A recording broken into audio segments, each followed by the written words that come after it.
Euh, Bonjour, je remercie avant de commencer mon discours à la fois le service régional d'archéologie de Bourgogne-Franche-Comté et le parc naturel régional du Morvan qui ont apporté leur soutien et leur aide aussi à une partie de ce travail que je présente en mon nom et celui de mon collègue parisien qui n'a pas pu se joindre à nous aujourd'hui. Donc c'est un travail que nous menons depuis d'assez longues années sur l'empreinte du flottage du bois dans les fonds de vallée du Morvan. Et là, je vais vous présenter une partie de ce travail en mettant plutôt l'accent sur les choses qui sont les plus récentes et qui vont en fait relever plus d'une approche de géoarchéologie, donc qui travaille sur un phénomène passé, sur des traces, une activité qui a complètement disparu il y a pratiquement un siècle, puisque la dernière opération de flottage dans la haute vallée de l'Yonne a lieu en 1923, et depuis, ça s'est tout à fait arrêté. Alors, le problème et les objectifs sont que si on considère la question du flottage du bois dans les rivières en Europe, c'est très différent en Amérique du Nord. Mais si on la considère en Europe, c'est une activité qui en fait est relativement connue du point de vue culturel, même très connue. Elle est même peut-être carrément devenue une espèce de lieu commun folklorique, dont on connaît par ailleurs un aspect qui est surtout le flottage en train, celui qui arrive justement dans les grandes villes, que le public voit, et pas du tout d'ailleurs d'autres opérations de flottage qui préexistent à l'amont des cours d'eau. Mais par contre, sur l'aspect environnemental, c'est une activité qui en fait est relativement mal cernée, et d'autant plus finalement qu'elle a échappé à l'observation avant que s'éveille un petit peu dans la société européenne une sensibilité environnementale. Donc les références bibliographiques ne sont pas très nombreuses sur la question, même si elle a été posée de temps en temps, évidemment, et dès la fin des années 90, au moins, par des géographes et des archéologues. Donc l'idée, c'est d'essayer de cerner le rôle du flottage du bois dans la trajectoire des cours d'eau du Morvan. Et on fait le choix d'une approche géoarchéologique parce qu'il s'agit évidemment d'un travail sur des phénomènes passés et sur des vestiges. Donc les photos que vous voyez sont toutes des photos du flottage dans le Morvan, et j'en commenterai certaines, mais vous verrez comme ça au fur et à mesure de mon discours par l'illustration l'importance matérielle qu'a pu prendre cette activité dans ce massif. Alors il s'agit de flottage sur l'Yonne et sur ces deux affluents ou sous-affluents principaux qui sont le Cousin et la Cure, et puis le Beuvron dans une moindre mesure. Ce flottage, si on part de l'amont et qu'on va vers l'aval, se déroule en quelques grandes étapes qui sont tout à fait à l'amont, le flottage à bûche perdue. On parle de bûche perdue parce qu'on jette en masse le bois dans le cours d'eau et il s'en perd une certaine quantité qui reste enfouie dans les sédiments, bloquée dans les berges, etc. Ça, c'est inhérent à toutes les opérations de flottage de ce type-là. Et puis, à partir d'un certain point de l'aval, le bois est rassemblé en train et c'est ainsi qu'il arrive à Paris, point de la livraison. Donc vous avez ici une figure qui vous montre comment ces choses-là s'organisent dans le bassin. Historiquement, le flottage du bois, c'est la grande affaire du bassin versant de l'Yonne pendant 3 siècles, puisqu'à partir de la fin de la Renaissance, les besoins en bois de combustible pour Paris ne cessent d'augmenter, à la fois pour les opérations de la vie domestique, mais aussi pour tout ce qui tient à l'industrialisation ou la proto-industrialisation. Il ne faut pas oublier que Paris a été pendant très longtemps une très grosse ville ou agglomération industrielle. Et donc, livraison qui ne cesse d'augmenter, jusqu'à atteindre des sommets juste un peu avant la Révolution française. Et là, j'ai comparé deux rivières, l'Yonne, qui est en rouge, c'est la courbe un peu lissée parce que les chiffres que j'ai utilisés n'étaient pas très précis, mais c'est l'allure générale. Et donc, avec la frise chronologique du bas, hein, donc c'est 17e, début 20e, et je l'ai comparé à une rivière d'environ la même taille, bassin versant à peine un peu plus grand, une rivière suédoise, la Vindelälven, qui elle a été flottée à peu près 2 siècles plus tard, puisqu'elle est essentiellement mise en coupe réglée, si j'ose dire, par le flottage, à partir du début du XXe siècle. Et donc dans des conditions techniques très différentes, parce que pour la Suède, on a déjà des bulldozers, de la dynamite, etc. Et vous voyez, le flux de bois qui sortait du Morvan est beaucoup plus important que celui que la Vindelälven apportait aux usines de pâte à papier dans la mer Baltique. Voilà, donc c'est un flottage considérable.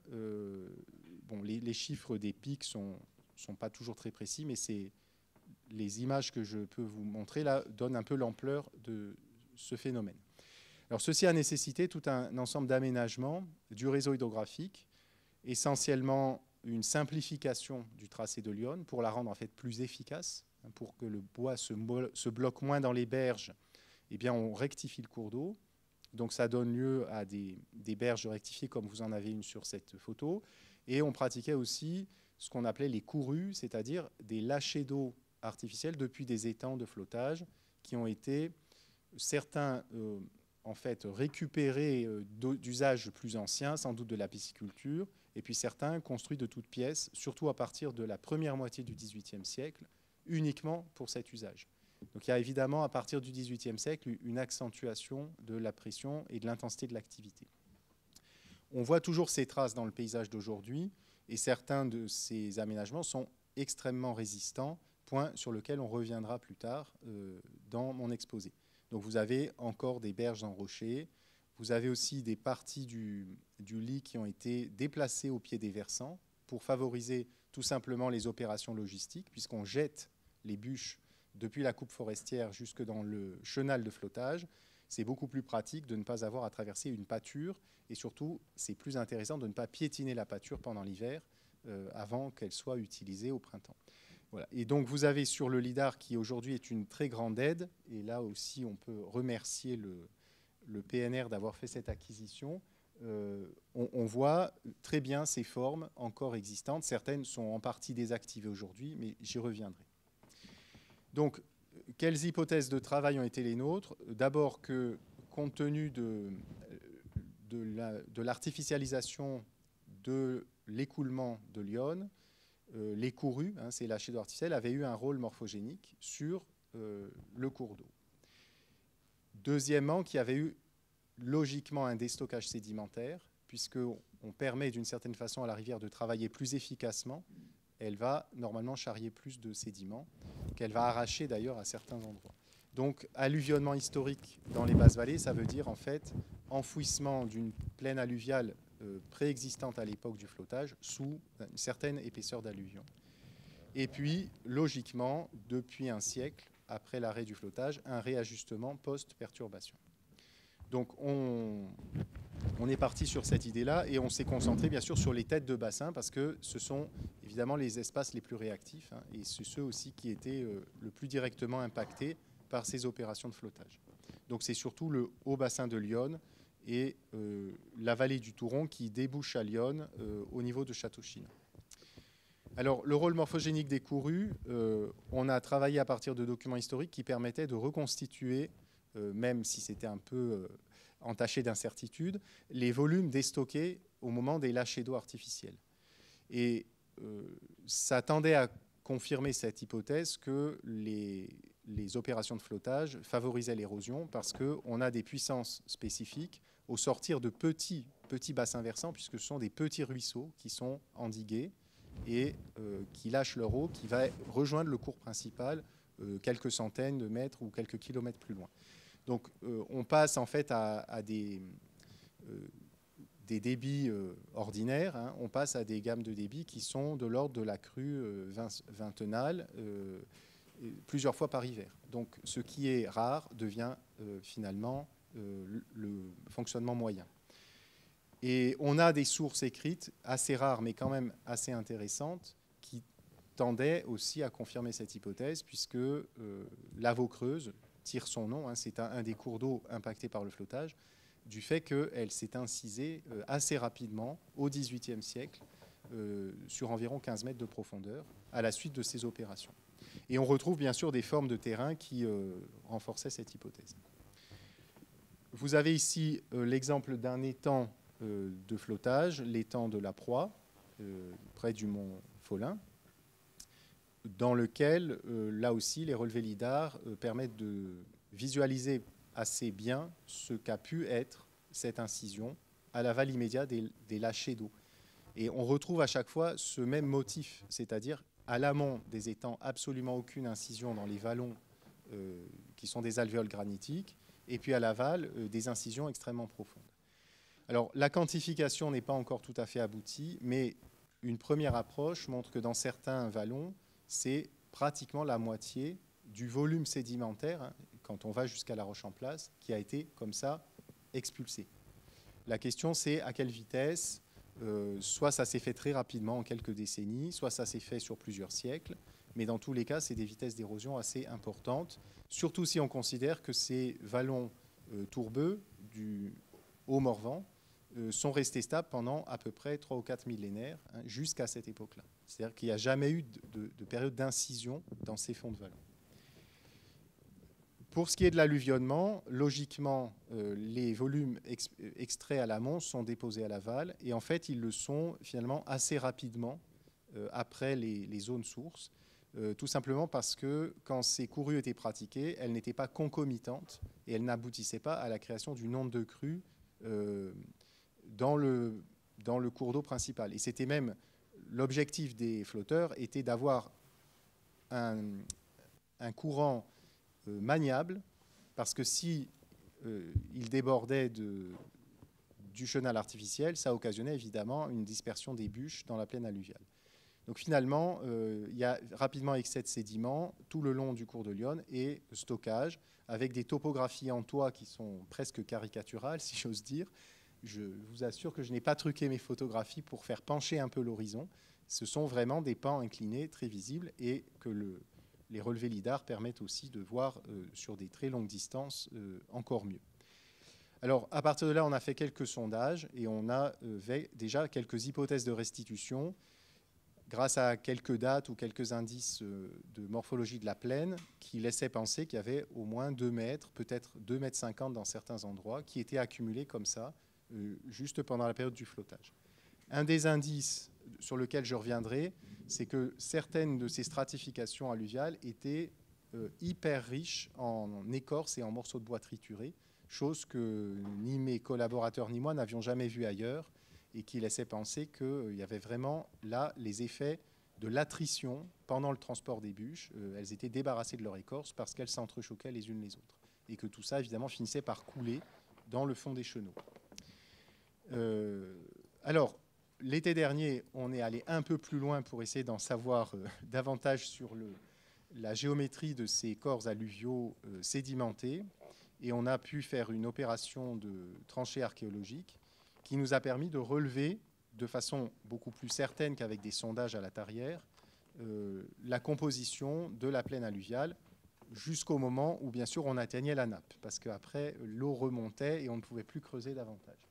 Alors, ça nous a donné quelques informations intéressantes sur le fait que c'est encore plus compliqué qu'on pensait et qu'à l'intérieur même de cette plaine alluviale, on n'a pas simplement un chenal caillouteux et enroché qui était en fait le secteur de transit à la fois des alluvions grossières, puisque c'est par là que le courant passait, et du bois, mais qu'on a par-ci par-là aussi d'autres passées caillouteuses.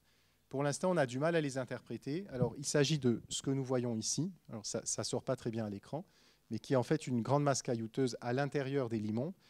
Alors, on a 2 hypothèses. Soit les personnes qui entretenaient ces chenaux de flottage étaient de temps en temps obligées de faire des purges, parce que cette accumulation de galets n'est pas extraite par des curages. Sinon, on en trouverait la trace dans la stratigraphie. Donc, il n'y a pas de curage. On s'est dit, est-ce que de temps en temps, il ne faisait pas carrément une purge et ça évacuait énormément de sédiments d'un seul coup et ça fatiguait moins les bras des individus et on rebouchait avec un enrochement. Autre hypothèse, c'est que de temps en temps, ce chenal de flottage était suffisamment instable pour être détruit ou que l'Yonne se déplace en sortant, un peu comme lorsqu'un cours d'eau naturellement s'exauce sur ses alluvions, il finit par changer son tracé. Donc on hésite entre les 2 possibilités, mais en tout cas tout ce qui est certain au moins, c'est que sur cette épaisseur, il s'agit de sédiments dus au flottage parce qu'on retrouve des bûches de flottage dedans. Donc, et elles sont de la dimension normée par les autorités parisiennes, c'est-à-dire 1,15 m, et elles ont des marques de flottage donc peut-être qu'on pourra même les dater si on arrive à avoir de bonnes informations historiques sur l'utilisation et le temps d'utilisation des marques de flottage selon les compagnies. Mais ça, c'est peut-être encore un peu utopique. Voilà, alors ceci nous amène à reconstituer, pour l'instant à titre d'hypothèse, disons, une tranche de remblaiement dans un secteur de la Haute-Vallée de l'Yonne, où on voit qu'on a, par endroits, plus de 2 mètres de sédiments qui se sont accumulés depuis la fin du XVIIe siècle. Et c'est donc une aggradation très rapide, parce qu'en fait, elle s'est faite à peu près en 2 siècles, sachant qu'à partir du début XXe, il n'y a plus d'opération, donc il n'y a plus de raison que ce système ait fonctionné de façon efficace. Alors, à partir de là, il y a réajustement, et on voit bien que soit les petits affluents qui ont été endigués, comme l'Yonne, c'est le cas du Touron, qui arrive ici sur la droite de l'image LIDAR, soit l'Yonne elle-même, tendent petit à petit à quitter ce chenal de flottage, souvent à la faveur d'un effondrement d'un arbre de la ripisylve, qui va finalement être le seul moyen d'extraire les enrochements, parce qu'ils sont beaucoup plus imposants que l'Yonne est capable de les déstabiliser. Donc, tant qu'il n'y a pas d'action de la végétation qui s'effondre sur les berges, il n'y a pratiquement pas de mobilité du chenal. D'où la photo que je vous montrais tout à l'heure, où on voit encore un chenal très bien conservé. Et par contre, dans certains endroits, on voit déjà des débuts denses d'érosion. Mais vous voyez, ça résiste bien quand même aux inondations. Le réajustement post-flottage, c'est aussi un révélateur intéressant de l'héritage du flottage, héritage à tous les sens du terme. D'abord parce que ça nous permet une lecture des stratigraphies qui est assez intéressante et qui va sans doute révéler pas mal de choses. Les dernières observations, qui ne sont encore pas très précises, me laissent penser que le flottage n'a pas été conduit de la même façon depuis le début, au début et à la fin. Et notamment la teneur en écorce des sédiments change. Et quand on est dans les tranches supérieures, il y a quasiment plus d'écorce. Donc je pense que la façon de procéder n'était plus la même et que les sédiments ne se déposaient pas de la même façon. Donc le cours d'eau peut-être était aménagé différemment. Il y a la question bien sûr de l'héritage et de la persistance des formes qui sont parfois abandonnées mais qui restent dans le paysage du fond de vallée et qui sont recolonisées par la végétation, par des animaux, etc., par les biocénoses, mais qui sont en fait des supports d'écosystèmes qui sont assez originaux et qui sont inédits dans l'histoire du Morvan. C'est bien sûr la question archéologique, parce qu'on va pouvoir de temps en temps trouver des bûches de flottage, et elles vont nous informer sur un certain nombre de choses. Et de temps en temps, on trouve des petits objets qui ne sont pas forcément faciles à identifier ou à déterminer, mais qui sont manifestement liés aussi au flottage. Alors peut-être que c'était des objets usuels de la vie des flotteurs. Et puis il y a une question qui est celle de la nature des sédiments, parce que j'ai évoqué donc ces sédiments qui sont pleins d'écorce. Il y en a partout, surtout dans la Haute-Vallée de l'Yonne, sur des épaisseurs parfois importantes, avec beaucoup de restes d'écorce, de bois triturés. Et tout ça constitue aujourd'hui des portions importantes du lit de la Haute-Vallée de l'Yonne. Ce sont des réservoirs de sédiments dans lesquels les chenaux vont puiser quand ils retrouvent de la mobilité latérale. Donc, là aussi, sans doute une question pour ceux qui travaillent sur les biocénoses et peut-être aussi sur les champignons aquatiques. Suivez mon regard. Donc, pour terminer, rapidement, ça nous permet de confirmer au moins certaines propositions que nous avions faites il y a maintenant à peu près 5 ou 6 ans, un modèle de trajectoire à partir simplement d'observation et du raisonnement, sur l'évolution de l'Yonne, qui a été très largement artificialisée par le flottage, tellement artificialisée qu'on a de la peine à percevoir, même avec le LIDAR, ce qu'ont pu être les topographies sous-jacentes dans le haut bassin. Donc c'est une inconnue, mais on raisonne par analogie en regardant par exemple les hautes vallées qui donnent sur la Loire et qui, elles, n'ont pas été affectées par le flottage. Et en conclusion, je dirais, simplement que c'est une perturbation majeure dans le bassin par la puissance de l'incision, l'épaisseur de l'alluvionnement, le rôle qu'elle a tenu, cette perturbation, sur les biocénoses. Bon, je ne suis pas spécialiste, mais on sait qu'une grande partie des populations piscicoles ont été complètement exterminées dans le haut bassin de l'Yonne par la répétition des opérations de flottage. L'empreinte est perceptible à toutes les échelles, puisque c'est à la fois à l'échelle du fond de vallée, mais même jusqu'à l'échelle des sédiments, qu'aujourd'hui, l'Yonne est une rivière qui est une rivière flottée. Et je dirais presque irrémédiablement, c'est une rivière qui a été flottée. Donc des formes hybrides, où on a des chenaux qui sont à la fois des chenaux, mais à la fois des canaux, au sens hydraulique du terme. Et puis finalement, un réajustement qui, sur un siècle, est relativement limité. Et qui ouvre aussi beaucoup d'incertitudes, parce que, d'une certaine façon, la situation de la nappe phréatique est plutôt intéressante quand le chenal perché est encore en eau, parce qu'il recharge le fond de la vallée par rapport à la situation, notamment dans un été comme cette année, où si l'Yonne retrouve son talweg, eh bien, elle soutire en fait l'eau du fond de vallée. Et on a évidemment un certain nombre d'incertitudes, et on suivra peut-être le regard un peu interrogatif de ce flotteur qui était surpris par l'objectif dans les années 1900, que nous réserve l'avenir, c'est-à-dire jusqu'à quel point l'Yonne va se réajuster, de quelle façon, et peut-être même est-il souhaitable qu'elle le fasse dans la mesure où elle va remobiliser des sédiments différents, etc. Et on ne sait pas exactement comment elle va travailler dans un milieu qui est sans équivalent, en fait, historique connu. Je vous remercie.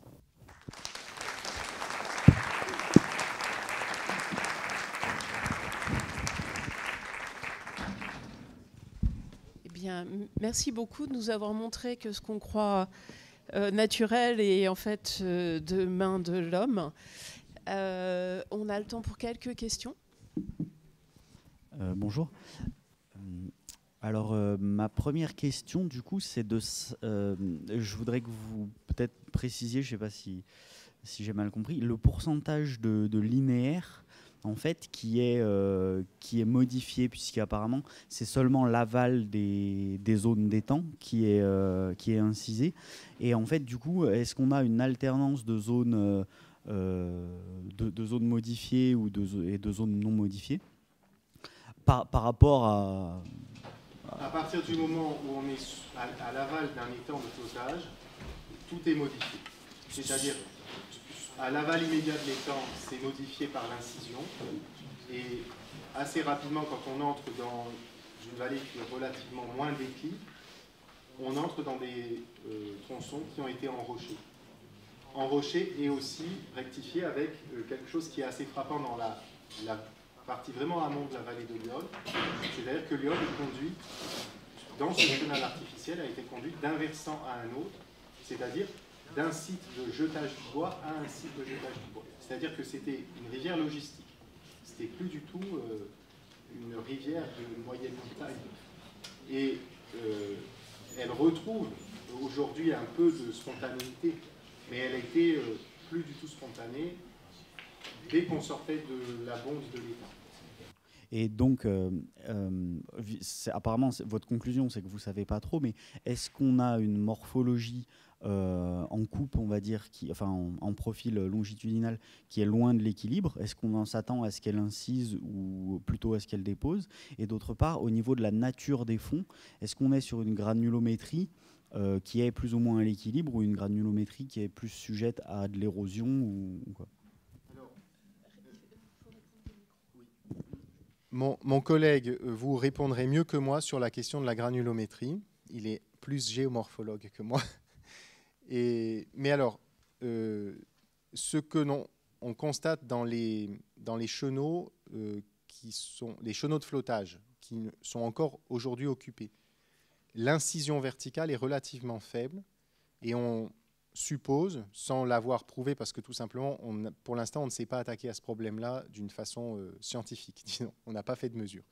On suppose qu'il y a un léger effet de pavage. Parce que comme les écoulements dus aux opérations de flottage étaient quand même assez vigoureux, ils amenaient une charge caillouteuse assez solide.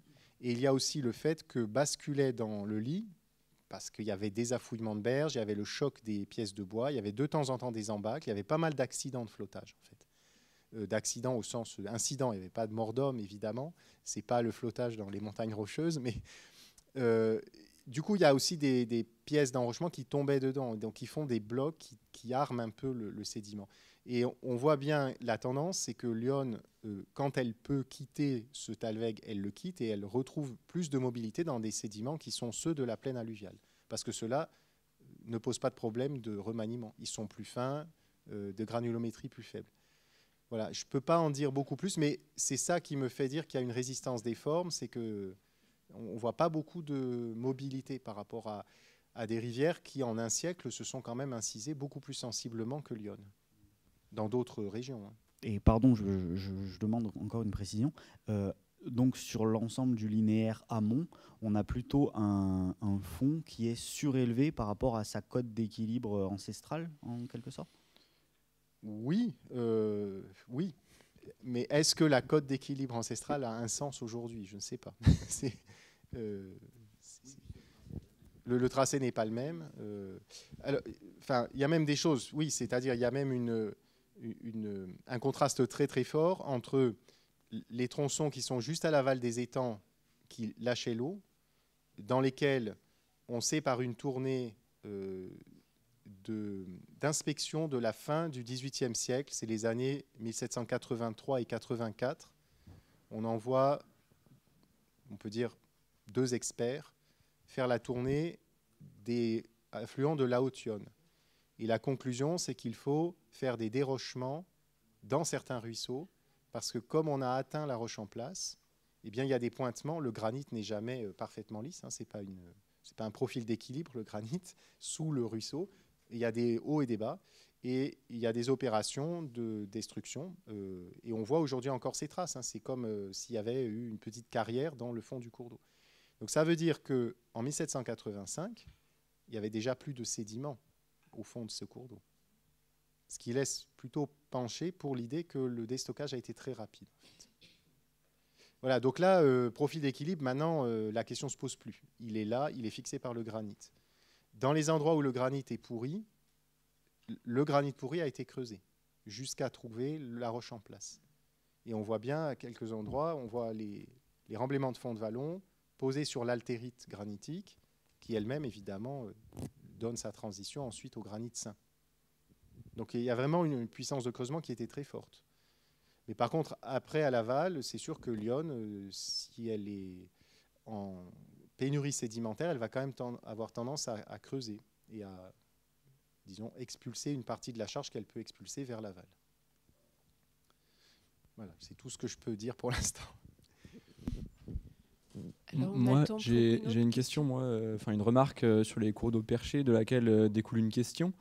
En tant qu'un syndicat de rivière, on a plutôt tendance à dire que les cours d'eau perchés ont tendance à faire une déconnexion à la nappe, en plus de tous les dysfonctionnements qu'on observe. Et du coup, par rapport à votre remarque sur le fait que les cours d'eau perchés améliorent la connexion à la nappe, vous avez des données là-dessus ou sur quoi vous vous basez? Simplement sur des observations faites sur le terrain, c'est que le fond de vallon reste très humide, voire hydromorphe, quand l'essentiel du débit passe encore dans les chenaux perchés. Donc en fait, c'est le chenal qui recharge le fond de la vallée. C'est dans ce sens-là que ça se passe.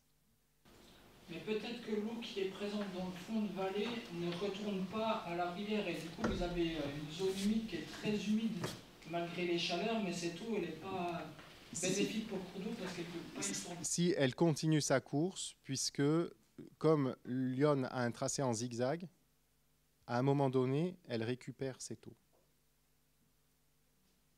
C'est pas du tout une eau captive, hein. Il n'y a pas un barrage. Oui.